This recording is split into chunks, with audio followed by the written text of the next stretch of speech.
il suivit en se remémorant ce qu'on lui avait appris durant sa jeunesse à propos de cette fameuse citadelle. C'est aujourd'hui une caserne moribonde qui abrite quelques alcooliques. Pour ces malades, l'armée française, monsieur, refuse d'abandonner ces lieux, considérant qu'il lui appartient et qu'il lui faut bien se loger pour conserver les bouteilles de pastis. En réalité, elle a peur de présenter au grand jour les désastres infligés à ce monument par les régiments qui s'y sont succédés. Ici, on a enseigné à des générations entières de gamins la meilleure façon de mourir au combat. La citadelle est un ouvrage qui n'a rien d'historique, ni rien d'imposant, qui a simplement quelque chose de surplombant. Elle surplombe la ville.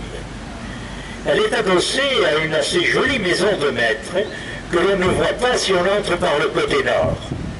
On l'atteint par le côté sud en faisant le tour de rempart haut et peint en briques rouges, sans finesse, mastoc, et après une série d'escaliers larges, longs, aux marches de faible hauteur, sans doute pour pouvoir aller gravir à cheval, ce qui pouvait faire penser qu'on est en présence d'anciennes écuries ou d'un refuge pour chevaux âgés. Il s'agit simplement d'un logement d'humains passé de main en main au cours des siècles. Quelques nobles le construisirent grâce à la sueur de quelques cerfs. Cela se reconnaît à la fatuité de l'architecture, au monumental des portes, des fenêtres, des pièces, des cheminées, des cours intérieures et à l'existence d'une chapelle. Le noble, une fois mort, des chefs de garnison se sont installés dans les lieux. Comme l'indique l'état désastreux dans lequel ils l'ont laissé, état qu'à leur suite n'ont guère amélioré les hauts fonctionnaires, des préfets de toute cette pléiade d'administrateurs, divers, accomplissant leur mission au service de l'État.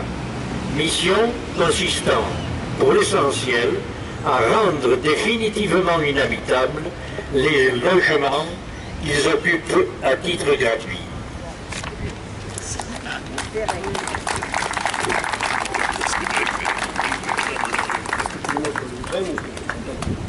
Bon. Oui. Ah, bon, ben voilà. J'ai le mode d'emploi. Ah non, tu le bouges, il faut le garder près de la bouche tout le temps. Oui, ah bon, près de la bouche. Ok. Nous sommes ici sur la place du général de Gaulle. Encore un militaire, bon, ça suit. Pourquoi cette ville, qui me semble si pacifique, est-elle encombrée de tel état-major rutilant de médailles, d'étoiles et de bâtons?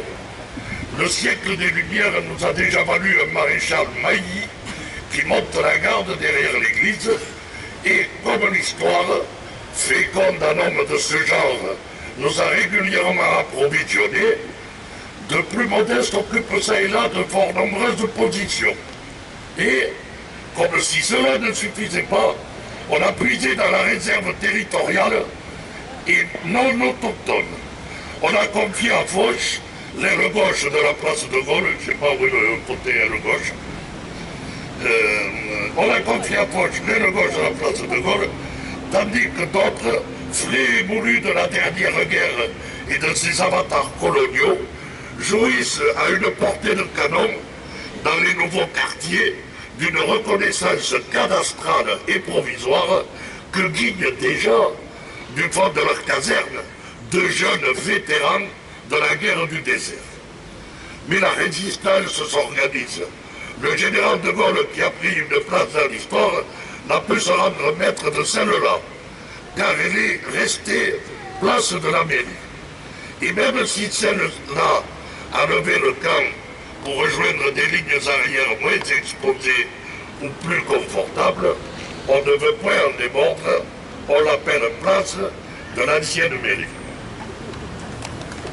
En fait, c'est un texte qui concerne Rivesaltes, dont nous avons, je crois, le maire par là. En tout cas, il est venu il y a un moment. Oui, voilà. Donc, Antoine Delmas. Pour le dernier texte concernant la guerre.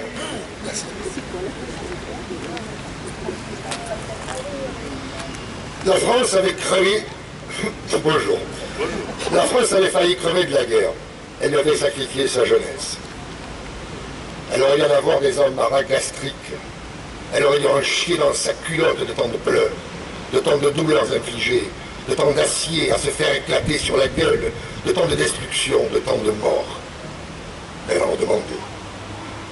La ville au fusil d'une botte aurait dû la faire hurler. Pourtant, elle voulait encore fabriquer des canons, des obus arracheurs de jambes et de couilles. Elle voulait encore former des officiers et mettre au pas des gamins pour mieux les balancer sous la mitraille. Comment pouvait-on être si con? On appelait Pascal au service militaire.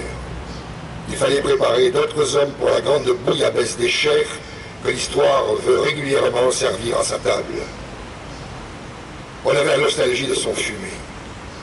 Son intégrité physique valait à Pascal cet honneur stupide de servir un pays à l'âme revancharde et à la susceptibilité maladive qui, de génération en génération, trouvait les meilleures raisons du monde pour faire assassiner sa jeunesse. D'autant qu'en Roussillon, on se demandait si ces guerres étaient bien les nôtres. D'ailleurs, au sujet de la dernière, qu'avait-on reçu dans ce pays après la victoire, en échange de tous les sacrifices?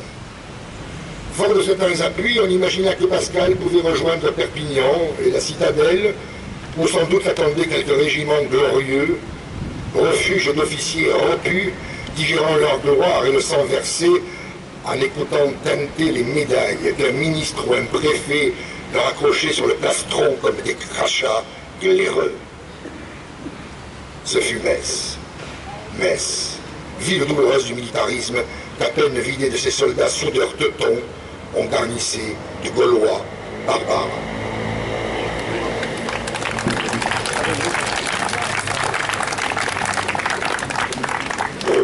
Alors Roger Coste a voulu qu'il y ait, comme c'est le cas dans une possession, un reposoir. Donc la prochaine étape est un reposoir, mais vous ne pourrez déguster les vins d'Henri qu'après avoir écouté les 3 lectures. Donc on va dans la rue Elie-Delcrosse, c'est-à-dire les musiciens peuvent nous guider. On va à l'atelier de Frédéric et Cathy, écouter 3 lectures et déguster du vin d'Henri.